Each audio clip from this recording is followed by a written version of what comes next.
గ్రహించి నా ఆజ్ఞలను నీ వద్ద దాచుకొని ఎడల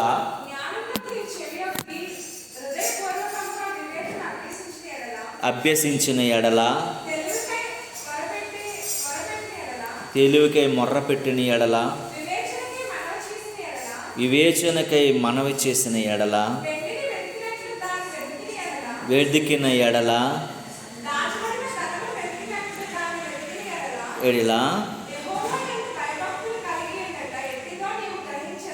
దేవునికి స్తోత్రము కలుగునుగా. నీవు దేవుని గూర్చిన విజ్ఞానము, దేవుని గూర్చినటువంటి జ్ఞానము, దైవ సంబంధమైన జ్ఞానము నీ జీవితంలో మనుగడ ఇహమందు పరమందు కొనసాగించాలంటే దైవ సంబంధమైన జ్ఞానాన్ని నువ్వు తెలుసుకోగలగాలి. అందరూ పిహెచ్డీలు ఫిలాసఫీలు ఎందుకు చదువుతున్నారండి? ఏదో సంబంధమైనటువంటి జ్ఞానాన్ని తెలుసుకోవటం కోసం, ఎవరు కనుగోలేనటువంటి జ్ఞానాన్ని తెలుసుకో కోసం, ఎవరు అది ఇన్వాయిస్ చేయలేనటువంటి వాటిని తెలుసుకొని ఒక కొత్త ప్రజలకు ఏదైనా కొత్తదనాన్ని చూపించాలనుకోవటం కోసం. చూడండి, గూగుల్ లోకంలోనికి వచ్చినప్పుడు అన్ని గూగుల్ చెప్తుందని ఒక వింతలా చూసేవాళ్ళని కదా. ఇప్పుడు గూగుల్ అయిపోయిన తర్వాత యూట్యూబ్ వచ్చింది, యూట్యూబ్ అయిపోయిన తర్వాత ఫేస్బుక్ వచ్చింది, ఫేస్బుక్ అయిపోయిన తర్వాత ఏమొచ్చింది? వాట్సాప్ వచ్చింది, వాట్సాప్ వచ్చిన తర్వాత ఇన్స్టాగ్రామ్ వచ్చింది, ఇప్పుడు దాని అన్నింటికి తాత ఏఐ వచ్చింది. నీ ఫోటోని పెట్టి నువ్వు 50 సంవత్సరాల తర్వాత ఎలా ఉంటావు, 100 సంవత్సరాల తర్వాత ఎలా ఉంటావు, నీ పిల్లలు ఎలా ఉంటాయి, నువ్వు చిన్నప్పుడు ఎలా ఉండేదని అన్నీ చెప్పేస్తుంది. అంటే టెక్నాలజీ రోజు పెరిగిపోతుందంటే ఇహలోక సంబంధమైన జ్ఞానాన్ని సంపాదించుకోవటం కోసం మనుషులు నానా తంటాలు పడుతున్నారు, నానా రకాలైనటువంటి రీసెర్చ్లు చేస్తున్నారు, నానా రకాలుగా ఒక రకమైనటువంటి పిపాసులాగా తయారైపోతున్నారు దైవ లోక జ్ఞానాన్ని సంపాదించడం కోసం. కానీ దేవుని వాక్యం చెప్తుంది ఏంటంటే లోక జ్ఞానం ఇక్కడికి మాత్రమే పనిచేస్తుంది, పరలోక రాజ్యానికి తీసుకెళ్ళదు. లోక జ్ఞానాన్ని సంపాదించుకున్నవాడు ఈ లోకంలో మాత్రమే ఉంటుంది, వాడికి జీవగ్రంథంలో వాడి పేరు ఉండదు. కానీ ఇహమందు పరమందు నువ్వు బాగుండాలనుకుంటే దైవ జ్ఞానం చాలా అవసరం అని చెప్పుకొస్తూ ఇక్కడ 8 విషయాలు రాసుకొచ్చాడు ఆయన. ఏమని రాసుకొచ్చాడనంటే, నీవు చూసినట్లయితే ఇక్కడ ఏమంటాడండి? ఆజ్ఞలను నీ యొద్దకు దాచబడిన ఎడల హృదయపూర్వకంగా ఏంటి వివేచన అభ్యసించిన ఎడల, రెండోది, మూడోది తెలివికై మొర్రపెట్టిన ఎడల, నాలుగోది వివేచనకై మనవి చేసిన ఎడల, ఐదోది వెండిని వెదికినట్లు వెతికిన ఎడల, ఆరోది దాచబడిన ధనము వెతికినట్లుగా వెతికిన ఎడల, ఏడవది చూసినారు 6 విషయాలు ఇక్కడ రాసింది. నువ్వు అన్ని 6 విషయాలు నీ జీవితంలో నువ్వు చేస్తే అప్పుడంట ఏం దొరుకుతుందని రాసిందమ్మా? యెహోవా యందు భయభక్తులు కలిగి ఉండుట ఎట్టిదో అప్పుడు నువ్వు గ్రహించగలుగుతావట అని అంటూ ఆ చివరికి ఒక మాట రాశాడు ఆయన. ఎంత మాట అంటే, దేవుని గూర్చిన జ్ఞానము నీకు అప్పుడు లభిస్తుంది. దేవుని గూర్చిన జ్ఞానం లభించాలంటే నువ్వు 6 విషయాలు నువ్వు పాటించాలి, నువ్వు చేయవలసినవి ఉన్నాయి అని ఎప్పుడు మనం లాస్ట్ వీక్ నేర్చుకున్నాం. ఈ 2 విషయాల్లో కూడా ఉన్నటువంటి విషయాలు మనం చాలా జాగ్రత్తగా గమనిస్తే దేవుని విషయంలో దేవుని జ్ఞానాన్ని సంపాదించుకునేటువంటి వాళ్ళు, దైవ సంబంధంగా బ్రతికేవారు, దైవ సంబంధంగా ఉండేటువంటి వారు చాలామంది ఉన్నారు. వారు జీవితంలో ఎంత ఎదిగినప్పటికీ కూడా వారు ఒదుగుతూనే ఉంటారు. ఒకటోది. రెండవదిగా వారి ఆలోచన, వారి ఆశ అంతా కూడాను ఇహలోకంలో ఎక్కడికి వెళ్ళినా సరే పరలోకం చేరాలన్నటువంటి తృష్ణతోనే బ్రతుకుతారు. నీల్ ఆర్మ్స్ట్రాంగ్ ఎంతమందికి తెలుసు? ఆయన ఎక్కడికి వెళ్ళాడు? ఏం చేశాడు? ఎక్కడికి వెళ్ళి మొట్టమొదట అడుగు పెట్టాడు కదా.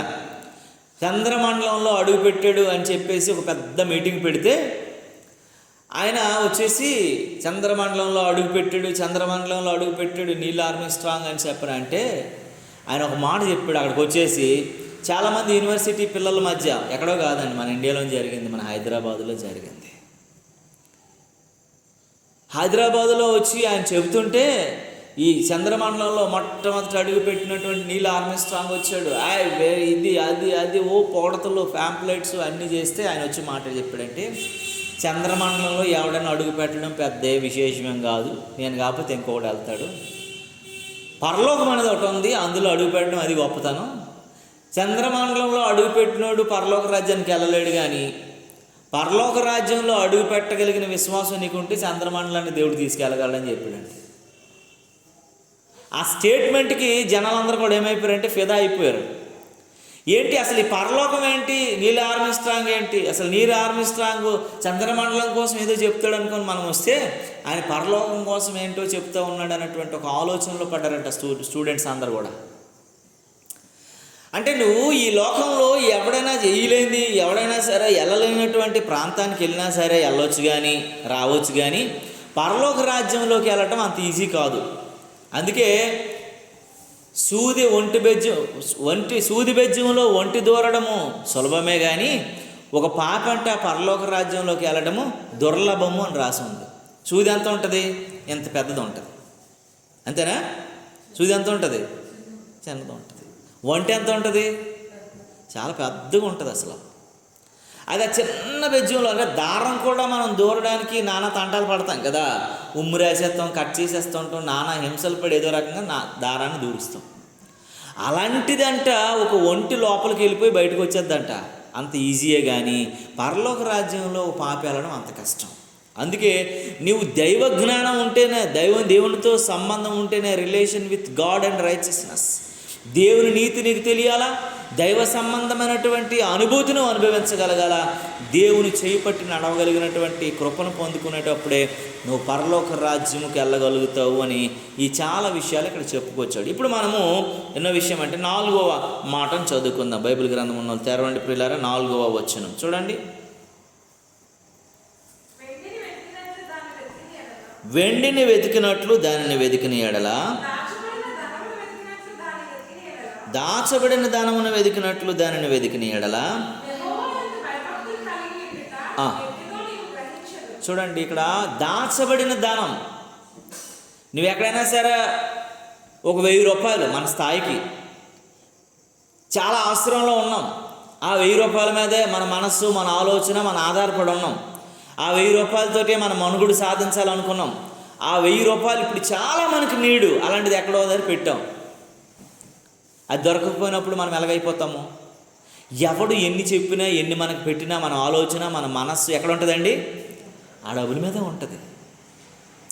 ఎందుకనంటే ఇప్పుడు ఒక స్వీట్ డబ్బా తెచ్చి మనం ముందు పెట్టినా సరే అప్పటికి కూడా మన ఆలోచన 1000 మీద ఎందుకు ఉంటుందంటే ఈ స్వీట్ డబ్బా ఈ క్షణానికి మాత్రమే, కానీ అది మన అవసరాలన్నీ తీర్చబడ్డానికి ఉంటుంది. కనుక నీవు నేనంట వెండిని వెతుకుతున్నట్లు కాకుండా పోయినటువంటి ధనాన్ని, దాచబడిన ధనాన్ని వెతుకున్నట్లంట దేవుని జ్ఞానాన్ని వెతికే వారంగా ఉండాలంట. మనం ఎప్పుడు మన ఆలోచన, మన తృష్ణ, మన థింకింగ్ ఎప్పుడు కూడా అది దొరికేంత వరకు ఎలాగైతే మనం ఆలోచిస్తుంటామో, అది పట్టుకున్నంత వరకు ఎలాగైతే మనం ఆలోచిస్తామో, అది మన చేతికి దొరికినంత వరకు, మనం చూసుకున్నంత వరకు కూడా ఎలాగైతే ఆలోచిస్తామో, మన అవసరాలు తీరిన తరువాత కూడా మనం ఎలాగైతే ఆ 1000 రూపాయలు దాయబెట్టి ఈరోజు మనకి నడిచింది మన కుటుంబం అని చెప్పుకోగలుగుతామో, అంతగా నువ్వు ఆలోచించగలగాలంటే దాని కొరకు దేవుని నామానికి మహిమ కలుగునుగాక. చూడండి, ప్రసంగిలో ఒక మాట చెప్తాడు. భక్తి ప్రసంగి చూడండి ఒకసారి, 4వ అధ్యాయం 8వ వచనం తెరవండి ప్రియులారా. ఒంటరిగా నన్ను ఒక్కడు కలడు, అతనికి జతగాడు లేడు, కుమారుడు లేడు, సహోదరుడు లేడు, ఆయనను ఎడతెగక కష్టపడును. ఆయన కన్నంట ఐశ్వర్యం చేత తృప్తి పొందదు, సుఖం అనేది ఆయన ఎరుగక ఎవరి నిమిత్తము కష్టపడుచున్నానని అనుకోనడంట. దేవునికి స్తోత్రం కలుగు. ఈ మాటలు మీకు అర్థమయ్యాయని నమ్ముతున్నాను. అసలు ఒక్కడో ఒంటరిగా ఉన్నాడంట. ఆడికి తాడు బొంగరం ఒడిశా లేనటువంటి మనిషి, ఒంటరోడాడు. అలాంటోడంట. చూడండి, ఒంటరిగా ఉన్నటువంటి ఒకడు కలడు, అతనికి జతగాడు లేడంట. అంటే భార్య లేదు, ఎవడు లేడు, కుమారుడు లేడు, అన్నదమ్ములు లేరు. అయినా వాడు ఏం చేస్తున్నాడట? రోజు ఎడదెక్క కష్టపడుతున్నాడంట. ఆడు కన్ను అంటే ఐశ్వర్యం చేత ఏం పొందదటండి? తృప్తి పొందదంట. ఇంకా ఇంకా ఇంకా సంపాదించేయాలా, ఈ డబ్బా నిండిపోయిందంటే ఇంకో డబ్బా నిండిపోయింది అంటే చిన్న సైజు పెంచుకొని డబ్బాలు కొనేస్తున్నాడు అది నింపడానికి. మనం కూడానంట దేవుని జ్ఞానం సంపాదించుకోవటం కొరకు, దేవునితో ఉండటం కొరకు, దేవుని యొక్క మాటలు తెలుసుకోవటం కొరకు, ఆ విశేషమైనటువంటి పరలోక రాజ్యంలో చోటు సంపాదించుకోవటం కొరకట వీడు ఎప్పుడు లేకపోయినా తినడానికి అనుభవించడానికి వీడు ఒంటోడైనప్పటికీ కూడా వీడి విశ్రాంతి లేని శ్రమ పడుతూ సంపాదన కొరకు ఎలాగైతే ప్రయాసపడతాడో మనం కూడా అన్నట్ట అలాగ ప్రయాసపడేవారంగా ఉండాలంట భక్తి సాధనలో. దేవునికి స్తోత్రము కలుగునుగా. అతని కన్ను ఐశ్వర్యం చేత తృప్తి పొందదు, అతను సుఖమునందని నెరగడ సుఖాన్ని తెలుసుకోడంట వాడు. ప్రార్థన తర్వాత దేవుని స్తుతించడం, విజ్ఞాపన, దేవుని వాక్యం చదవడం, దానిలో ఉన్నటువంటి గొప్పతనాన్ని తెలుసుకోవటం, దేవుని కొరకు జీవించటం, దేవునిలాగా బ్రతకటం, దేవుని సముఖంలోనే గడిపే వ్యక్తిగా ఉండాలంట. ఇంకా మన శరీరం ఏమి ఉండకూడదంటే సుఖాన్ని ఎరగకూడదంట. భక్తి సాధన అంటే ఏంటి? సుఖాన్ని. అప్పుడు పూర్వము ఋషులు ఉండేవారు, వాళ్ళు ఎక్కడికి వెళ్ళిపోయారండి? హిమాలయాలకు వెళ్ళిపోయారు అని మనం విన్నాం కదా. హిమాలయాలకు వెళ్ళిపోయి ఆ మంచులో ఒంటి మీద బట్టలు లేకుండా ఆ పుట్టల్లా ఒక రకమైనటువంటి గడ్డలు కట్టేసి ఆ భక్తి వారు పొందుకోవాల్సినటువంటి ఆ శక్తిని పొందుకున్నంత వరకును కూడా తపస్సుల్లో మునిగిపోయేవారు. అంటే ఉందా లేదని తెలియదు, వాళ్ళకి ఒక విశ్వాసం, మనం వెళ్తే పొందుకోగలుగుతామన్నటువంటి నమ్మకంతో ఆ ఐసులో అలాగా వారు కొంతమంది అలాగే గడ్డగట్టి చచ్చిపోయేవారు. కానీ ఉంది అని తెలిసినటువంటి దేవుని రాజ్యం కోసం మాత్రము మనం ప్రయాసపడట్లేదంట. వీడికి ఎవ్వడూ లేడు, ఒంటరోడే, అన్న లేదు, తమ్ముడు లేడు, భార్య లేదు, బిడ్డలు లేరు, ఎవ్వడు లేనటువంటి పరిస్థితులు ఏకాకిగా బ్రతుకుతున్నాడు. కానట అతడు ఎడతెగక కష్టపడుతున్నాడట. అతడు ఐశ్వర్యము చేత తన కన్నంట తృప్తి పొందట్లేదంట. అతడు సుఖాన్ని ఎరగట్లేదంట, కష్టపడుతూనే ఉన్నాడంట. ఎవరి నిమిత్తము కష్టపడుతున్నానని అనుకున్నాడటాడు. అసలు నేను ఎందుకు కష్టపడుతున్నాను, నాకు ఏంటి బాధ, ఎవడు తినాలా ఎవడు అని అనుకోడంట. నేను కష్టపడి సంపాదించాలన్నటువంటి దేవుని రాజ్యంలో, జీవగ్రంథంలో దేవుని యొక్క పక్కన నీకు స్థలం దొరికినంత వరకు కూడా ప్రయాసపడుతూనే ఉండాలా. దేవునితో మంచి సంబంధం కలిగి ఉండటమే, దేవునితో నడిచే వారంగా ఉండటమే, అది దేవుని జ్ఞానాన్ని సంపాదించుకోవటంలో ఎప్పుడు మనం ఏమైపోకూడదటండి, మనం ఆలోచించకూడదు, తగ్గకూడదు అంటే ఇక పరిగెడుతూనే ఉండాలంట. దేవుని నామానికి మహిమ కలుగునుగా. ఈరోజు నేను మనం ఆలోచించాలి, దేవుని సన్నిధిలో మనం ఎలా ఉన్నాం, మన పరిస్థితి ఏంటి, మన జీవన విధానం ఏంటి, నీ భక్తి సాధన ఎలా ఉందనేది ఆలోచించగలగాల. నీవు దీవించబడట్లేదని అంటే నువ్వు ప్రయాసపడట్లేదు, దేవుడు నీకు ఆయన యొక్క బాహుల్య హస్తం నీ మీద చూపించట్లేదనంటే, కురిపించట్లేదనంటే బికాస్ ఆఫ్ నువ్వు అంత ప్రయాసపడేటువంటి భక్తి నువ్వు చేయట్లేదని నిన్ను నీవు పరిశీలన చేసుకోగలగాలంటే. దేవుని నామానికి మహిమ కలుగును గాక. ఒకసారి మత్తయి సువార్త తెరిస్తే 6వ అధ్యాయం మనకు బాగా ఎరుగుబాటైనటువంటి అధ్యాయం. ఇక్కడ చూస్తే చూడండి, ఒక మాట జ్ఞాపకం చేసుకుందాము. 19వ వచనం తీయండి. భూమి మీద మీ కొరకు ధనము కూర్చుకొనవద్దు, ఇక్కడ చిమ్మిట తుప్పు తినివేయును, దొంగలు కన్నమ వేసి దొంగలెదరు. పరలోకమందు మీ ధనమును కూర్చుకొనుకోండి, అచ్చట సిమ్మిటైనను తుప్పైనను దాన్ని తినివేయదు, దొంగలు కన్నమ వేరు అని అంటూ చివరికి మాట్లాడి చూడండి.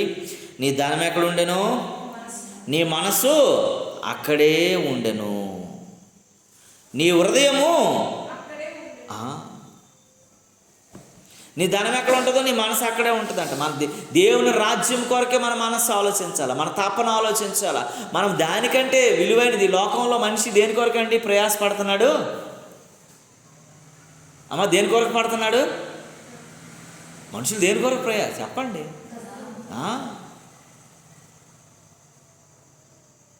నీకు డబ్బు ఉంటే చాలు, నీకు చదువు లేకపోయినా పర్లేదు, నీకు ఏమి లేకపోయినా పర్లేదు, నీకు మాట్లాడడం రాకపోయినా పర్లేదు, నువ్వు సొట్టోడు అయినా పర్లేదు, నువ్వు గుడ్డోడు అయినా పర్లేదు, అందరూ నీ మాట ఏం చేస్తారు? వింటారు. నువ్వు ఎలాగున్నా పర్వాలేదు. కానీ దానికోసం ఉదయం మొదలుకొని రాత్రి పండుకున్న తర్వాత కూడా నేను చాలామంది నడుస్తున్నప్పుడు వాళ్ళ వెనకాల నేను వెళ్తూ ఉంటాను కదా, ఒక మనిషి నడుస్తున్నప్పుడు మనం వెనకాల వెళ్తూ ఉంటాం కదా, ఆ మనుషులు వెళ్తూనే కొంతమంది ఒంటరిగానే మాట్లాడుకుంటారు. మీరు అబ్జర్వ్ చేశారో లేదో? అది దేనికోసం మాట్లాడుకుంటారో తెలియదు, కానీ అలా మాట్లాడుకొని వెళ్తుంటారు. అది చేయాలి, నెక్స్ట్ ఇది చేయాలి, అది ఇది చేయాలి, ఇది చేయాలని మాట్లాడుకొని ఆలోచించుకొని వెళ్తూ ఉంటారు.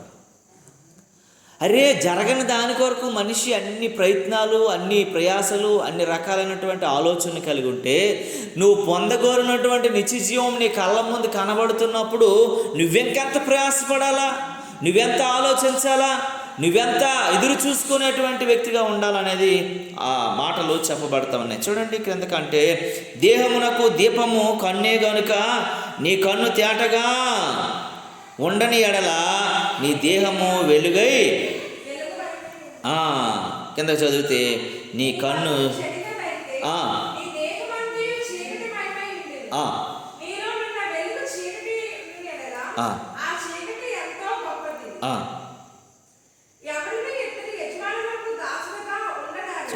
చాలండి. దేవుని వాక్యం చెప్తూ ఉంది కదా, మనం చాలా జాగ్రత్తగా గమనించాలి, ఆలోచించినట్లయితే దేవుని వాక్యం ఏమంటుందండి. అందుకు యేసు 19వ వచనంలో ఒకసారి, 19వ అధ్యాయం తెరవండి ఒకసారి, 19వ అధ్యాయం మత్తయి సువార్తలోని 19వ అధ్యాయంలో ఒక మంచి మాట ఉంటుంది. ఈ రెండు టాలీ ఒకసారి చూడండి అమ్మా. 19, 21, 22 చదవండి. అందుకు యేసు, నీవు పరిపూర్ణమగుటకు కోరిన ఎడల పోయి నీ ఆస్తిని అమ్మి బీదలకిమ్ము, అప్పుడు పరలోకమందున్న నీ ధనము కలుగును, నీవు వచ్చి నన్ను వెంబడించమని అతనితో చెప్పెను. అయితే యవనస్తుడు మిగిలిన ఆస్తి గలవాడు గనుక ఆ మాటను విని పడుచు వెళ్ళిపోయాను. చూడండి, అందుకు యేసు ఏమని చెప్తున్నాడంటే, నువ్వు పరిపూర్ణుడు అవ్వాలంటే నీకున్నదంతా కూడా నేను చేయాలటండి, ఇహలోకంలో నువ్వు ఖర్చు అయిపోవాలంట. మనం ఒక పాట పాడతాం కదా, అది ఆయన ఏం పొట్టోడు పాడతాడు, ఏం పాట ఆయన, పొట్టు పాస్టర్ గారు, ఆయన నీకోసం ఖర్చు అయిపోతాను అని ఒక పాట ఒకటి ఉంటుంది కదండి. నీ పని కోసం ఖర్చు అయిపోతా, పని కోసం ప్రాణం పెడతా, పని కోసం జీవిస్తానయ్యా అని ఒక పాట ఉంటుంది. నిన్ను స్తుతించడానికి సిగ్గుపడను యేసయ్యా, నిన్ను ప్రీతించడానికి వెనుకాడను యేసయ్యా, నాకున్న ధనము, నాకున్న బలము, నాకున్న పొలము, నాకున్న తెలివి, నీ పని కోసం ప్రక్కన పెడతా, పని కోసం ప్రాణం పెడతా అని ఈ పాట ఉంటుంది. కనుక దేవుని వాక్యం చెబుతూ ఉంది, నువ్వు సంపూర్ణుడు కావాలంటే, పరలోక దానం నీకు కలగాలంటట, ఇహలోక దానం ఏం చేయాలంటే దాని మీద మనసు వెళ్ళకూడదు. మన టార్గెట్ దేనికి రీచ్ అవ్వాలో దాని మీద ఉండాలి. ఎందుకు ఈ లోకంలో నువ్వు సంపాదించుకుంటే దేని తినేస్తుందటండి, చిమిటా తప్పు తినేస్తుంది. అందుకే మన ధనాన్ని ఎక్కడ మనం దాచుకోవాలంటే పరలోకంలో దాచుకోవాలి. దేవుని నామానికి మహిమ కలుగును గాక. ఆ యవనస్తుడు ఆ మాట వినగానే వాడికి నచ్చలేదు. ఏమైపోయాడండి, గొప్ప చెప్పేవాళ్ళ నా ధనం అంతా వదిలేమంటున్నావు, ఎందుకంటే ధనము ఎక్కడుండేనో వాడి హృదయము అక్కడే ఉంటుంది. అందుకే వదలడానికి వాడు ఏమైపోయాడు, ఇష్టపడలేదు. ఏ లోక సంబంధమైన దాని మీదే మనస్సు మనుషులకు ఉంటుంది తప్ప పరలోక సంబంధమైన మనిషి పక్క ఉండదు ఎవరికి. ఇప్పుడు పిల్లలు రాత్రి పగలు దేనికి చదువుతున్నారమ్మా మీరు? రేపు పొద్దున్న మంచి ఉద్యోగం వస్తే, మంచి జీతం వస్తే, అదే కదా మన టార్గెట్ ఏంటి, జీతం వస్తే, మంచి డబ్బులు వస్తే మంచిగా మనము బ్రతుకుతాం.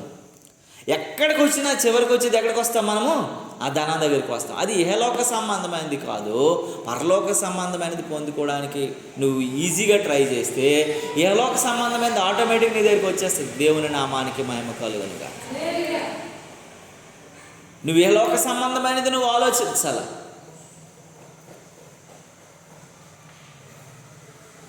రాజ్ ప్రకాష్ పాల్ అని జైపాల్ గారు అబ్బాయి ఉన్నాడు. మనం కలిసినప్పుడు ఆ అబ్బాయి నేను చాలా క్లోజ్గా మాట్లాడుతూ ఏంటంటే, తమ్ముడు నువ్వు చాలా అన్ని విషయాల్లో కూడా నువ్వు మంచిగా వదిలేసి వచ్చావు దేవుని సేవకి, నువ్వు రికార్డింగ్ స్టూడియోలో గట్టి పనిచేసేవాడు, చాలా ప్రయాస, చాలా ధనాన్ని నువ్వు అంతా వదిలేసావు తమ్ముడు అని ఒక పాస్టర్ గారు ఆయనతో మాట్లాడుతున్నాడు. నేను ఉన్నాను, ఆయన నవ్వుతున్నాడు. నవ్వుతూ నేను అన్నాను, ఆ రాజ్ ప్రకాష్ ఏమైనా సరే తెలుగుతో కూడా ఏంటి అని అన్నాను. నేను తెలుగుతో కూడా చాలా తెలివైనడు అంటే నా చెయ్యల గట్టిగా ఆయన నొక్కి అన్న కరెక్ట్ సమాధానం చెప్పాడు అని అన్నాడు. ఎందుకనంటే ఆ మాటలో ఆయనకు అర్థమైంది ఏంటంటే, నేను సంపాదిస్తే నెలకు 10 లక్షలు సంపాదించగలను, నేను ఎక్కడో ఏ మూలలో పడను, కానీ దేవుడు నన్ను తీసుకొచ్చి అందరికీ పరిచయస్తుడిని చేశాడు. ఎందుకంటే నేను ఇహలోక సంబంధమైన ధనాన్ని నమ్ముకోలేదు, పరలోక సంబంధమైన ధనాన్ని నమ్ముకున్నాను కాబట్టి నన్ను దేవుడు ఇంతగా హెచ్చించాడని అని చెప్పాడు. ఇందులో ఎంత మర్మం ఉందా ఆ దైవజనుడు అప్పుడు ఆయన అంటున్నాడు. నాకు చేతి నొక్కినప్పుడు మా ఇద్దరం ఏం మాట్లాడుకుంటున్నామని ఆయన మా ఇద్దరిని చూస్తున్నాడు. అలాగా నాకు నవ్వు వచ్చేసింది. ఎందుకనంటే ఆయనకు అర్థం కావట్లేదు. నువ్వు ఎప్పుడైతే ఇహలోక సంబంధమైన దానికోసం కాదు, పరలోక సంబంధమైన దాని కొరకు ఎప్పుడైతే నువ్వు ఆలోచిస్తావో, నీ మనస్సు, నీ ఆలోచన అంతటి కూడాను, అందుకే గురి యొద్దకే నేను పరిగెత్తుచున్నాను. ఎక్కడటండి? గురి యొద్దకే. మన పరుగు ఎక్కడ, మనం టార్గెట్ మనం ఎక్కడ రీచ్ అవ్వాలో అక్కడికి మన ఆలోచన ఉండాలి.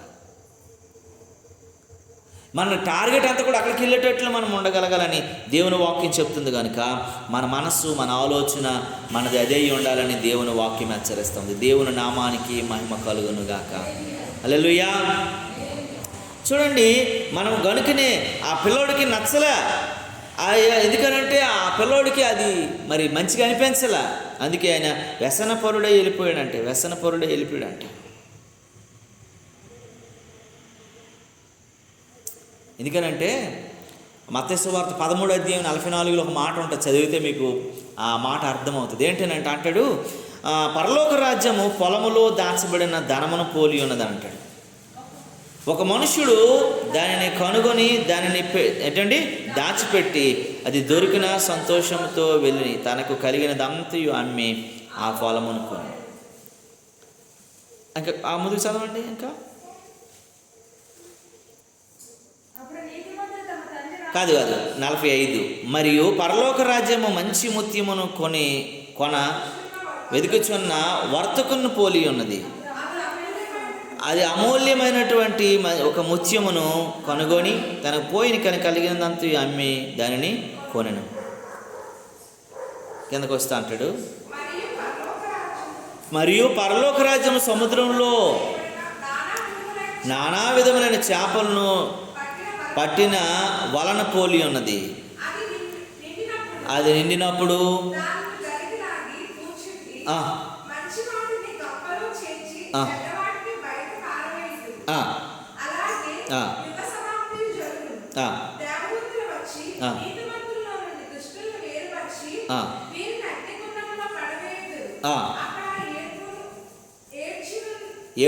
ఏడ్పులు పండు కొడుకుటియు ఉండెను.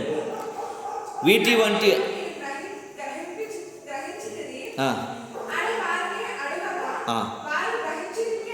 దేవునికి స్తోత్రము కలుగును గాక.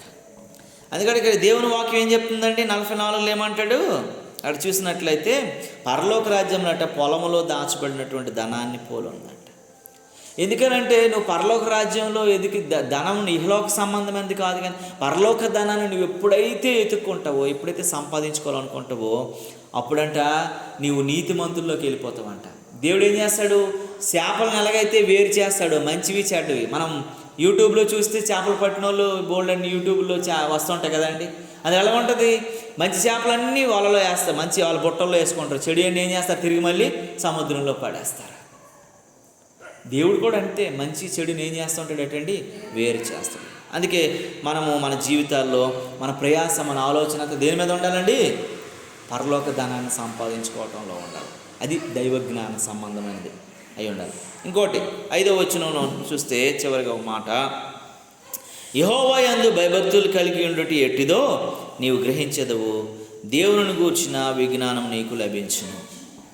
అంటే యెహోవా యందు భయభక్తులు కలిగి ఉండటం ఎట్టిదో, ఎలాగ ఉండాలో అని నువ్వు తెలుసుకోగలుగుతావంట. నువ్వు అది తెలుసుకోకపోతే నీ జీవితం పెద్ద మార్పు లేనటువంటి జీవితంగా మారిపోతుంది. ఆ దేవుడికి సంబంధం లేనటువంటిదిగా మారిపోతుంది. అది ఒక మాట నేను చెప్పి ముగిస్తానండి. ఎందుకంటే హోషియా గ్రంథంలో ఒక మాట ఉంటుంది చూడండి. హోషియా 6:3 చూడండి. హోషియా 6:3లో యెహోవాను గూర్చిన జ్ఞానము సంపాదించుకుందాము రండి. యెహోవా గూర్చిన జ్ఞానము సంపాదించుకో ఆయన రండి. ఉదయమున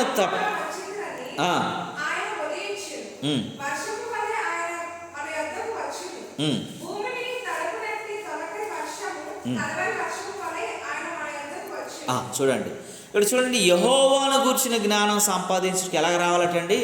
దేవుడు అంట మన దగ్గరికి మనం సంపాదించుకోవాలని, ఆయన మనల్ని హక్కును చేర్చుకోవాలని, మన హృదయంలో చేర్చుకోవాలనట. ఉదయం ఎలాగైతే రోజు మానుతుందండి. వర్షం వచ్చినా, వాన వచ్చినా, తుఫాన్ వచ్చినా, ఏదొచ్చినా సరే, జలప్రలయం వచ్చినా, వర్షం ఏమైనా మానుతుందా? అదే ఉదయం ఏమైనా ఉదయించడం మానుతుందా? సూర్యుడు అనుకునే సమయంలో ఒక్క సెకండ్ కూడా మార్పు లేకుండా వచ్చేస్తాడు. దేవుడు అంటే నీ సమీపంలోకి ఎప్పుడు వస్తుంటాడంట, కానీ నువ్వే ఆయన దగ్గరికి రావు. వర్షం ఎలాగైతే మేఘం కమ్మగానే వర్షం వచ్చేటువంటి సూచన రాగానే వర్షం ఎలాగైతే కురుస్తుందో, తగు కాలం వర్షాకాలం వచ్చినప్పుడు వర్షం ఎలాగైతే సంభవిస్తుందో, దేవుడు కూడా నీ దగ్గరికి అలాగే వస్తాడు. కానీ నువ్వే దేవుడి దగ్గరికి వెళ్ళలేని పరిస్థితులు ఉన్నావంట. తొలకరించి వర్షం నీ మీద కురిపించడానికి ఆయన ఎలాగైతే సిద్ధంగా ఉన్నాడో, ఆ వర్షపు అనుభవాన్ని అనుభవించడానికి నువ్వు దూరంగా ఉన్నావని దేవుని వాక్యం చెప్తూ ఉంది. ఆయన మన దగ్గరికి వర్షంలాగా వచ్చేస్తున్నాడంట, మనల్ని తడిపేయడానికి ఆశీర్వాదపు జల్లులతో, మనల్ని ముంచేయడానికి ఆశీర్వాదపు కృపతో, మనల్ని వర్ధిల్లింప చేయడానికి ఆశీర్వాదపు ఆనందాలతో. కానీ మనమే దూరం అయిపోతున్నాం కాబట్టి మనం దాన్ని పొందుకోలేని వారంగా ఉన్నాము. దేవుని నామానికి మహిమ కలుగును గాక. ఎందుకంటే దేవుడు ఉదయాన్నే నీతో నిన్ను కలవాలని, ఉదయాన్నే నీతో సమీపంగా ఉండాలని, ఉదయాన్నే నీ దగ్గర ఉండాలని ఆయన కోరుకుంటున్నాడు. కానీ నీకు నచ్చిన సమయంలో ఆయనతో గడపాలనుకుంటున్నావు, కానీ అప్పటికే ఆయన నీ దగ్గర నుండి వెళ్ళిపోయే పరిస్థితిలో ఉన్నాడు. చూడండి, ఆదాము అవ్వలు కూడాను దేవుడు రోజు సాయంత్రపు వేళ వచ్చి వాళ్ళని కలుస్తున్నప్పుడు దేవుని విలువ తెలుసుకోలేకపోయారు. సాతానుగాడు ఒక్కసారి వస్తే చాలు వెనకాల పడిపోయారు. ఇంత ఆనందంగా ఉన్నటువంటి వారి జీవితాల్లోనికి విషాదం వచ్చింది. ఇంత సంతోషంగా దేవునితో బ్రతుకుతున్న వారికి దేవునికి దూరం అయిపోయారు. ఇంత ఆనందాన్ని కోల్పోయి శాపాన్ని కొని తెచ్చుకున్నారు. ఆ శాపం ఆ రోజు నుంచి మొదలైంది.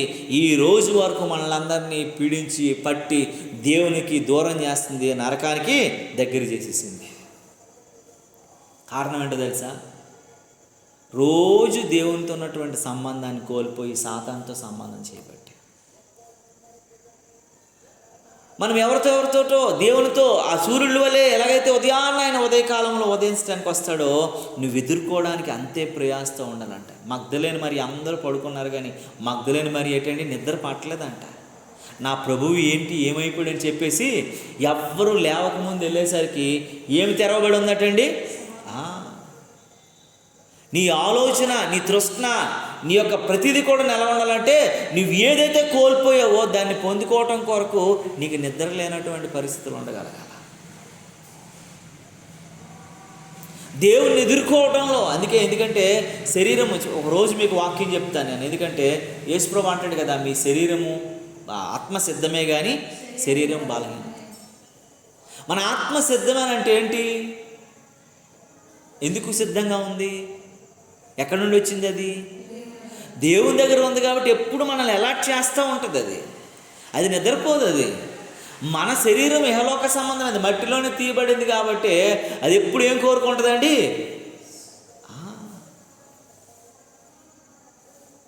బలహీనతను కోరుకుంటుంది. ఇరిగిపోయే స్వభావము, నలిగిపోయే స్వభావము, కూలిపోయే స్వభావము, పగిలిపోయే స్వభావము,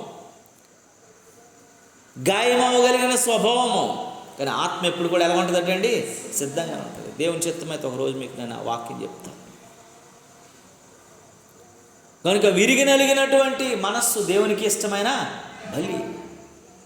నువ్వు విరిగగలిగినటువంటి స్థితిలోనికి రాగలగాలి. మన వాక్యం చెప్పుకున్నాం కదా, 5 రొట్టెలు ఎరవబడ్డాయి కాబట్టి 5,000 మందికి పంచబడ్డాయి. నువ్వు విరగనంత కాలము అనేక మందికి ఆశీర్వాదకరంగా ఉండవు, దీవునికరంగా నీ కుటుంబానికి ఉండవు, నీకు ఉండవు, ఎవరికి ఉండవు.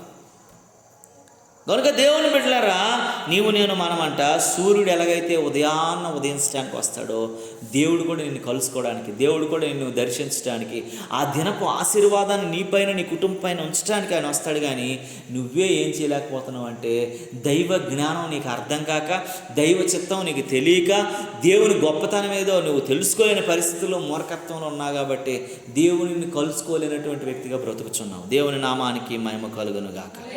హల్లెలూయా. అందుకే నీవు నేను మనమంట దేవుని వాక్యం చెప్తూ ఉంది. దేవుని మాటలు మాట్లాడుతున్న సంగతి ఏంటంటే, యెహోవా యందు భయభక్తులు కలిగి ఉండుట ఎట్టిదో నీవు గ్రహిస్తావు. ఈ 6 విషయాలు నీకు అర్థమైతే దేవుని యందు ఎలా భయభక్తులు కలిగి ఉండాలి. దేవుడికి రోజు వచ్చేస్తున్నాడు నిన్ను కలవాలని, నిన్ను పట్టుకోవాలని, నీతో మాట్లాడాలని, నీ బాధలు తెలుసుకోవాలి, నీ కష్టాలు తెలుసుకోవాలి, నీకు సహాయకుడిగా ఉండాలని ఆయన వస్తున్నాడు. కానీ నువ్వేం చేయట్లేదు. ఆయన్ని కలవగలిగిన అవకాశం నువ్వు కల్పించుకోవట్లా. ఆయన్ని కలవగలిగినటువంటి మనసు నీకు రావట్లేదు. నీ బాధలు నీతోనే చెప్పుకుంటాను, నీ కష్టాలు నీతోనే చెప్పుకుంటాను, నీ ఆలోచనలు, నీ ప్రయత్నాలు, నీ యొక్క ప్రణాళికల మీద నువ్వు నడుస్తున్నా తప్ప, నీ ప్రతి కష్టాన్ని, నీ భారాన్నంతటిని ప్రభువు చేతికి అప్పగించట్లా. మన కళ్ళ ముందే యేసయ్య ఏం చేశాడు? మన భారాన్నంత, సిలువ భారాన్ని ఎవరు మోసాడు? అది ఎవడు మోయాలి? మనం మోయాలి. మన పాపము చేత, అపరాధం చేత చచ్చినోళ్ళం కాబట్టి మనం మోయాలి. మన కళ్ళ ముందు ఆయన మోసినప్పటికీ కూడా ఇంకనూ కూడా లోక పాపములను మోసుకుని దేవుని గొర్రెపిల్ల అంటే ఈ పాపాలన్నీ మోసుకుని వెళ్ళగలిగాడు. ఈ భారాన్నంతటినీ మోసుకుని వెళ్ళగలిగాడు. ప్రయాసపడి భారం మోస్తున్న జనులారా, ఆయన దగ్గరికి రావాలా, నీ భారాన్ని ఆయన మీద మోపాలా. ఆ అనుభవంలోనికి ఇంక నువ్వు రానంతకాలం కూడాను దేవుడు వస్తున్నాడు, పోతున్నాడు. కానీ నీవు దేవునితో మమేకం కావట్లేదు. కనుకనే ఆశీర్వదించబడలేనటువంటి వ్యక్తిగా మిగిలిపోయావు. కనుక ఈ సాయంత్రకాల సమయంలో నీవు నేను మనం ఎలా ఉన్నాం? దేవుడు నిన్ను దీవిస్తున్నా, దేవుడు నిన్ను ఘనపరుస్తున్నా, దేవుడు నిన్ను గొప్ప చేస్తున్నా, ఇంకా దేవుడు నిన్ను కలవడానికి వస్తున్నా సరే, నీ బలహీనతలను బట్టో, నీ సమయం లేని పరిస్థితులను బట్టో, నీ లోకం మీద ఉన్నటువంటి ప్రేమను బట్టో, ఆప్యాయతను బట్టో, లోక సంబంధాలను బట్టో దేవునిని కలవలేనటువంటి వ్యక్తిగా, దేవునికి దూరస్తుడైనటువంటి వ్యక్తులుగా బ్రతుకుచున్నామని జ్ఞాపకం చేసుకోగలగాలి. దేవుని నామానికి మహిమ కలుగును గాక. హల్లెలూయా, హల్లెలూయా. కనుక నీవు నేను మనము మన జీవితాల్లో దేవుని కృపకు మనం అప్పగించబడే వారంగా ఉండగలగాలి.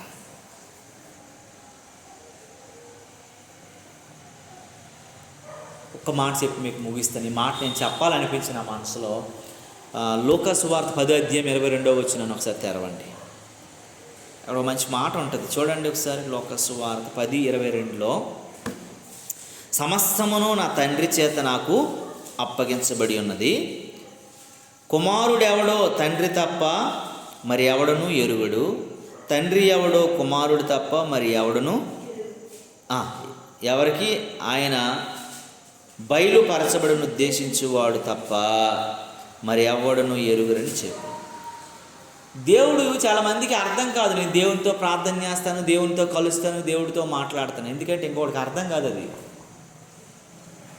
ఇంకొకరికి నీకు ఆయనకి ఆ రిలేషన్, నీకు ఆయనకు ఉన్నటువంటి సంబంధం, ఆ కుమారుడిగాను కుమార్తెగాను, ఆయన తండ్రి స్థానంలోని నీ కుమార్తె స్థానంలో, కుమారుడి స్థానంలో తండ్రి స్థానంలో ఉన్నటువంటి స్థితిని నువ్వు వెళ్ళి కలుసుకునేటప్పుడే ఆ ఆప్యాయతను చూడగలుగుతావు.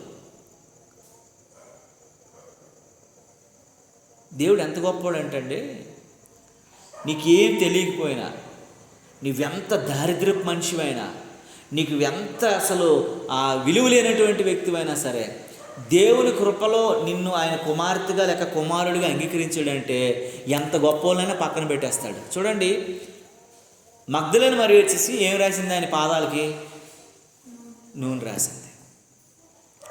అక్కడ ఎవరో పేతురు గారు, యోహాను గారు అందరూ ఉన్నారు కదా. పేతురు ఏమంటున్నాడు? ఎంత అయ్యా అలా కాదు, ఈ పాపాత్మరాలు నిన్ను ముట్టుకుంటుంది ఏంటి కదా, అలాగే అనుకున్నారు కదా.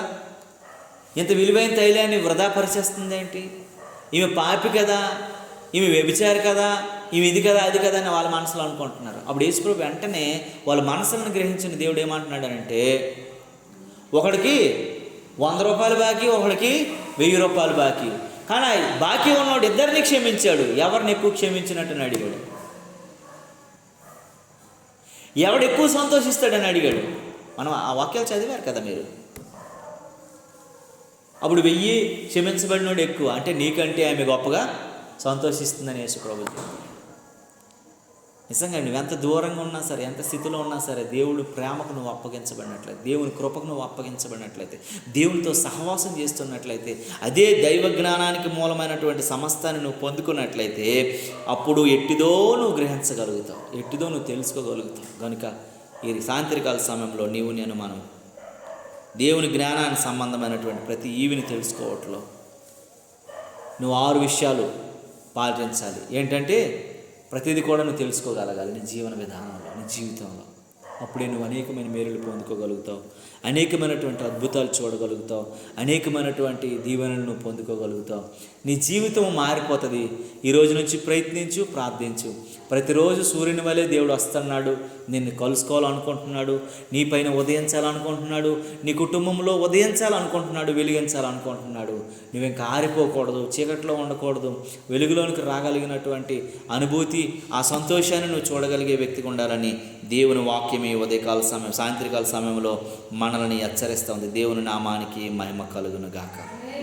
హల్లెలూయా, హల్లెలూయా. అందుకే ప్రియులారా, దేవుని వాక్యం పదే సార్లు మనతో మాట్లాడుతున్నాడు దేవుడు. కానీ మనమే దేవునికి లోను కాని వారంగా ఉన్నాము, దేవునికి మరి మాట వినేవారంగా లేము, దేవుని మాటకు మనం లోబడిన వారంగా ఉన్నాము, దేవుని చిత్తాన్ని నెరవేర్చలేని వారంగా ఉన్నాము, దేవుని యొక్క కృపకు మనం దూరస్తులమైపోతూ ఉన్నాము. దేవుడు అంటున్నాడు, అడుగు ప్రతివానికి ఇచ్చినట్ట, అడుగుడి మీకు ఇవ్వబడును, తటుడి తీయబడును, వెదుకు ప్రతివాడు పొందుకుంటాడు. అక్కడ అంటాడు, మీకు రొట్టెని అడిగితే నేను రాయినిస్తానా, మీరు చేపను అడిగితే నేను పామునిస్తానా, మీకు ఏది కావాలో అది ఇస్తాను కదా అంటున్నాడు. మీరు అడగనందునే పొందుకోలేకపోతున్నాం. కనుక అడగడానికి ప్రయత్నిద్దాం. ప్రతిరోజు దేవుడు మనల్ని కలుసుకోవాలనుకుంటాడు, దైవ సంబంధమైన జ్ఞానం మనకు బోధించాలనుకుంటాడు, దైవ చిత్తానుసారంగా మనం నడవాలనుకుంటాడు, దేవుని కృపలో మనము ఎదగాలనుకుంటాడు. కానీ నీవు నేనే మనమే కదలలేని వారముగాను కలవలేని వారంగా ఉన్నాం. కనుక ఈ యొక్క సాయంత్రకాల సమయంలో ఈ మాటలు నువ్వు మనస్సును దాచుకొని ఉదయాన్నే మనం కలిసి, ఉదయాన్నే మనము ఆ ప్రార్థనలో, దేవునితో సహవాసంలో, దేవునితో సంబంధం కలిగి ఉండడానికి కలిగినటువంటి కృపను పొందుకునేటట్లుగా ప్రార్థన చేసుకుందాం. దేవుని కృప మనతో నిత్యము నిరంతరము ఈ మాటలు మనలో ఫలించునుగాక. ఆమేన్. పరిశుద్ధుడా, జీవము కలిగిన మా తండ్రి, నీకు వందనాలు. అయ్యా, నీ జ్ఞానం ఎట్టిదో మేము తెలుసుకోవాలనుకుంటే ప్రభువా, మేము 6 చేయాలి. ఈ 6 మా జీవన విధానాన్ని ప్రభువా, మేము డబ్బును వెతికినట్లుగా మా ప్రయాస అంతా దాని మీద ఎలాగైతే పెడతామో మిమ్మల్ని వెతకగలిగే కృప మాకు అనుగ్రహించండి. మీ సన్నిధి, మీ తోడు, మీ ఔన్నత్యం మాపై ఉంచండి, మీ కృప మాపై ఉంచండి, మీ కాపుదల మాపై ఉంచండి, మీ సన్నిధి మాపై ఉంచండి, మీ ప్రభావం మాపై ఉంచండి. సమస్తం సంబంధమైనటువంటి